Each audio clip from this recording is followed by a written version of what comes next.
Holla ballers, it's Preacher, and we are carrying along with our journey through Final Fantasy V. Just as a quick note, this is the last one just for a little bit. I am going on vacation with my family. I'm going to see the eclipse in Texas, but you'll have updates on the TDP about that journey. I hope you enjoy them. It should be a ton of fun. It's my first vacation in several years. I'm very excited for it, and that's happening in a few hours from now. But let's get back to FF5. Oh my. First time we got stuck, we got a whole new world. I was expecting this to happen. There was a definite theme around this era of the first world map you see is not going to be the final world map that you see. Hell no, there's going to be some dramatic change. And as I noticed, we had covered most of the world map, particularly because they've given so many transport options throughout this game that only last like a couple of minutes. We've had 2 dragons, 2 boats. What else do we have? 2 chocobos. We got the like all sorts of things that are going on, and then we got I'm getting ahead of myself, but an airship is imminent. An airship is imminent. They obviously struggled a little bit here. This is the first time I got lost. Essentially, the story boiled down to we need to find the Earth Crystal. It's got to be somewhere. The Earth Crystal's got to be somewhere. I either misread or misunderstood part of the gimmick here. Was that there's something buried beneath Crescent Island, okay? And when you go to Crescent Island, everybody is gushing about how lush and beautiful and fertile their land is. That sounds like an Earth Crystal to me. That sounds like an Earth Crystal to me. So putting those two things together, I definitely landed on the idea of like, well, the Earth Crystal is at Crescent Island because these two things marry up. Something's buried beneath it. And they have wonderful fertile soil. They have bubbling hot springs that keep provide. The Earth provides, right? The Earth is providing for them there. So the Earth Crystal has to be there. That was a misleading piece of information, unfortunately. Because the Earth Crystal is not there. So I was very sort of locked in and zoned in. It's like, well, how do we get beneath it? And I saw the fountain had like a little mouse door that you would see in like Tom and Jerry. So I was like, maybe we cast like Toad or Minnie, and we could walk through there, and it leads underground and things like that. That's where my mind was with this, but that wasn't working for me, so ultimately it was a bit down to a bit of exploration. One thing I've come to realize, certainly over the course of this episode and the last few hours I've played, is if in doubt, go and find Cid and Mid. Cid and Mid are universally the story move forward characters. That's what they are. They're something you can sort of default back to, and 9 times out of 10, they will have a cutscene that plays that will do something for you. Before we got there, I had to get through the Desert of the Shifting Sands. The rumor was that King Tycoon, Lenny's father, and of course Faris's father, had been seen in Karnak, the Fire Nation's town, and had moved towards the Desert of the Shifting Sands. We'd been here before, and it's full of all sorts of basically just roadways that are on tracks that keep moving you away from where you need to be, and you can't cross the area. In fact, the first area is impossible to penetrate, at least, you know, without some sort of speedrunner tech. So I was like, okay, we're not supposed to go here yet. But then I did stumble across Cid and Mid, and they were like, oh, we need to go there. So a big part of Final Fantasy V, at least at this stage of the game, is remembering where Cid is, because Cid moves around a lot.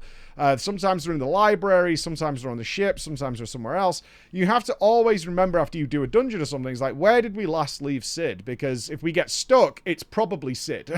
Like, that is just the nature of the beast, it's probably Cid. So I went back to the Library of the Ancients where they had gone to study something. A big part of Final Fantasy V's exposition is contained in books. I appreciate the push. I appreciate the push here. It's like, all the knowledge we need to succeed is contained within books. If we just read more books, we would have everything we need. So I was like, okay. And they tell me, it's like, yeah, you've got to get to... And again, I misread here. I'm a goof sometimes. The problem is, the Desert of the Shifting Sands has a giant pyramid in it. Of course you want to check out the giant pyramid. Of course you do. That's not what they said, though. They said you need to go to the town past the Desert of the Shifting Sands. So when we got there, we had to defeat a sandworm, a nice dune nod here, which then laid a bridge to overcome the initial area, and then you use the tracks to worm your way around the desert. So obviously I wanted to go to the pyramid. I did get there, and it said the door's locked, but you can walk to the top of the pyramid. So my brain was like, oh, there's probably like a boss or something at the top that has the key. Go to the top, nothing besides very cute sand bears that were waiting for me. So I was ultimately defeated. I did a full lap to see if there was a chest or something in the desert and was like, okay, maybe we go out the south, which is what the game had told me to do, but I'd sort of been waylaid by this giant pyramid, where I went down to this lovely town. This lovely town was letting me know about underground things and stuff like that that needs to be investigated and go and check out what the hell is going on. This was kind of cool because it ultimately led to a bunch of secret passageways and tunnels, which resulted in finding the underground cove of Crescent Island is ultimately where we ended up. And in there is our fire ship, the original fire ship that we got. And we were like, oh my god, and it's in perfect condition. I was actually expecting to see Sildra down here because Sildra was in this area. But there's our underground ship. And next to it is a ship with propellers on. Get screwed, Clive. Yeah, they've got airships here too. And we're like, what the hell is this thing? How does this work? And Cid and Mid are like, oh my god, this is amazing. We have this wonderful cutscene where they're like repairing it, like learning about it and doing all this kind of stuff. In the middle of this, we do have a fight with King Tycoon, where it's finally sort of... the showdown is happening with exdeath and things like that. It's coming to a head. And we're going to get a reveal soon that they are sisters, which we knew from the start of the game, but like they're going to leave it off. Cid and Mid repair the airship, and we take off. And we come out of the underground tunnel outside Crescent Island. I don't know what the hell was wrong with me, but I didn't put together. It's like, oh, what they mean by something's buried under Crescent Island is that this area here, this underground cave, which houses all the ships, is what's buried beneath it. It was the land being so bountiful there is what caught me, was totally trapping my brain. I was like, the Earth Crystal is here. It has to be, right? It has to be. And I was like, well, nothing's happening here. So what to do? One thing I always have a problem with in games is that you can check places, certainly in RPGs, you can visit places, but unless you have triggered a cutscene, not done a boss fight, not done a dungeon or something like that, but triggered a cutscene in a certain part of the game, you can check the area you're supposed to go to and it won't work. Nothing will happen. And the cutscene doesn't really give you relevance to this. And this is where I got kind of stuck, because I had access to a black chocobo which could fly. I had access to the airship. So it was like, where can we go? Really? And I visited around the map, and I found like Licks, which turns out to be Bart's old hometown, where he got some memories about Bart's as a kid, and his dad getting sick, and his mother passed away. She was having spasms or something, and then she passed away. Saw her grave, things like that. Visited some little towns that I hadn't been able to access before, but nothing was pushing the story forward. I was very confused. I was like, I really have no idea what... The game hasn't actually said anything other than find the Earth Crystal. And there's no indication of an area it might be in. And ultimately, that turned out to be correct. That is the situation. You're just supposed to fly around the map until something happens. And if you go over the desert, a giant ship comes out of the desert, destroys the desert town we were just in, and rises into the sky. I was like, right. That still doesn't give us an indication of where we're supposed to go. Although they do mention how the Earth Crystal is there. So I was like, oh, okay, the Earth Crystal is there. So what do we do now? Now, from what I've told you at the beginning of the video, go and find Cid. That's what you're supposed to do. But that hadn't dialed in yet as the de facto thing if you're stuck. So I was like, well, where do we go now then? We've seen this cutscene. So I flew around the map again, like, well, we must be able to find this ship, right? To do things. I was actually on the Black Chocobo at this point. I was like, what are we going to do? How are we... There's no indication here. And ultimately, I had to go back to the underground lair that I had already checked. And that's was the thing. It's like, oh, okay, we're just supposed to go back here. But because we've triggered this cutscene over here, then this is going to work. Okay. And this is the point where they're like, oh, now this thing's flying around with the Earth Crystal. Now we repair the airship. So I had the Black Chocobo before that, which can fly. So now we've got the airship, and they promise us the airship will be able to ascend even higher, where you can fight this mega ship. I was like, oh, this is getting dope now, because we're now edging into like full alien territory. We know Galoof is from another world, etc. So I was like, I think we might be going to the moon or some other world there may be Loporits. Who knows? What the hell? Where the hell is this game going? This is why the game is so enjoyable. It's like, okay, they're really throwing everything at it. And this is before Chrono Trigger came out. We had to double check.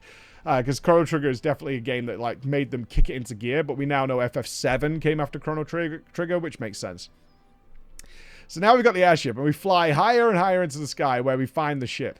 These were really tough boss battles against stationary turrets, which have an immense power to dodge. These things wreck.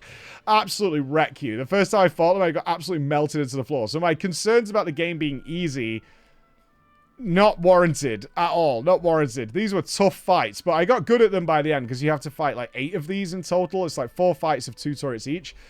Destroyed them and cracked open the ship, and I was like, I'm going back to the inn. I'm resting up. I've used popped ethers and all sorts to fight these damn things. And thank God we had a mage, because they're weak to thunder. Like, if we didn't have a mage, they were wrecking the party. And I really have an issue now with my jobs, because my primary healer is also my mage. So I need to make somebody else a backup healer. That's going to have to happen at some point. It's probably going to be Bart's. I really don't like Bart's as a member of the team. He's a ninja at the moment. But damage-wise, he's way less than Galoof, who's just the Giga Chad. Utility-wise, he's way less than Faris and Lenny. Bart's is just in this weird place, and I'm not sure what I'm going to change him to yet, but either way, it was time to go and deal with the Earth Crystal. This is the point where we met Father, and we had the showdown there to free Father from the clutches of exdeath. But it's too late. Exdeath has been... the portal has been shattered. The seal is broken. Exdeath has returned. And now he's off to Galoof's world, which was really interesting. So we get the full backstory with Kryl and everything else, is that they came, they should have cleaned it, they should have taken Exdeath back home. They didn't. They sealed him on our world. And now Exdeath has returned to Galoof's world to get his revenge and destroy it. And Galoof's leaving us. No, man. Galoof's work here is done, and he's time to go. The worst part about this, as Galoof and Kryl enter their meteor, and we kind of suggest going with them, and they say no, as they have only 1 meteor's worth of power left, is that we now have to play the game without Galoof in the party, and I'm not going to lie to you guys, it probably doesn't come across in the footage. Galoof has hard carried every single encounter in this game.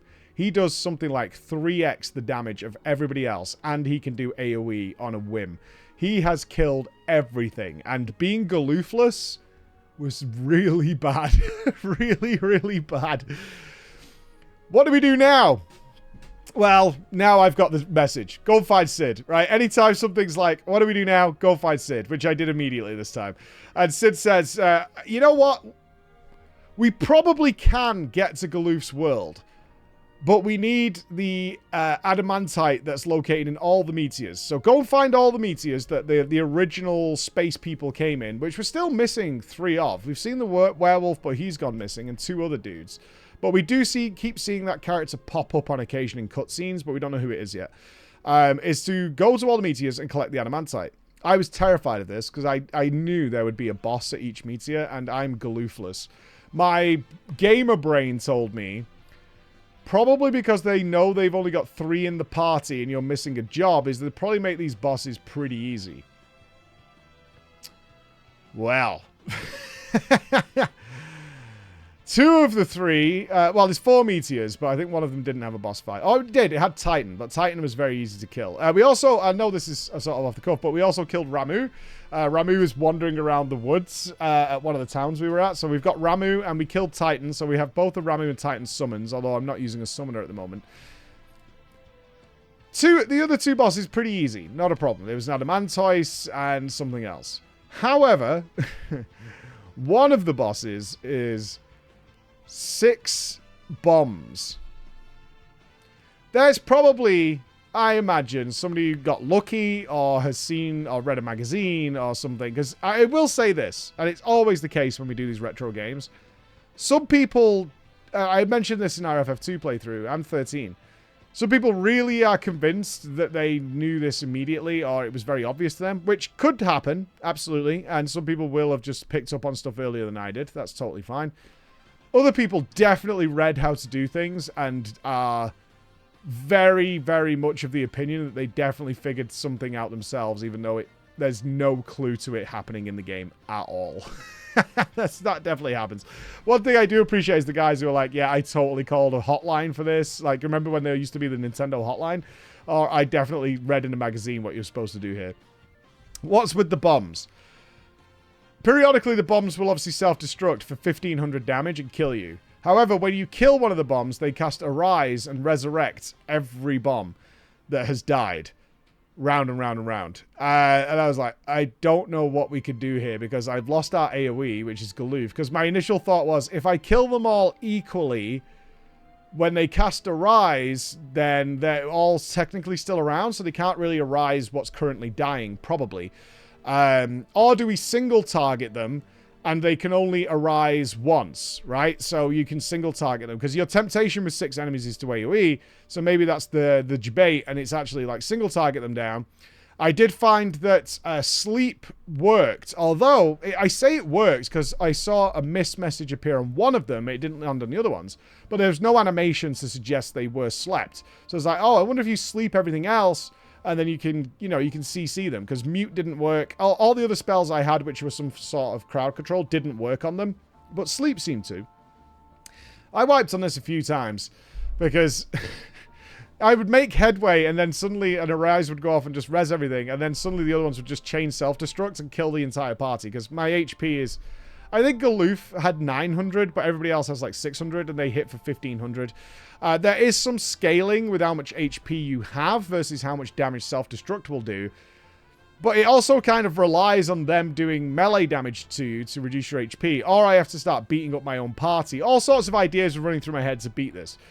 But I was going to de facto to, like, I'm just going to try AoEing everything and keeping it simple. But as I did that, I misclicked, and one person attacked. I think it was Bart's, attacked one of the targets.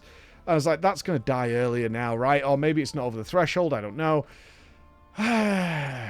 Thankfully for me, there was a couple of reses, and on the last one, there was one remaining. I was like, if I kill this and it arises, all 5 others, we're so screwed. We're so screwed. Praise be to the gods. It ran out of mana. Yay! I'll take that. It ran out of mana. It tried to cast Arise, and then it said, not enough mana. And I was like, oh, thank God, as it died and I got through this. I was like, oh, this is heaven.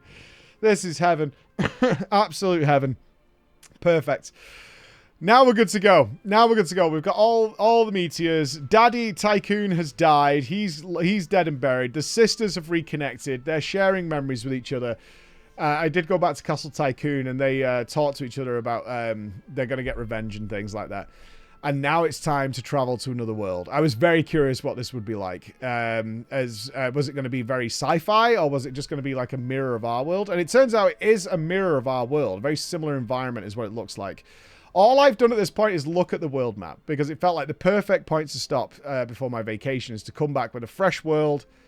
All we've got to do is kill exdeath as far as our mission, or find Galoof, because obviously we're not staying as a 3-man party. I hope Galoof comes back. I hope there's not some new member of the team joining. I'll be like, oh man, I miss Galoof, our old man, shirtless and murderer.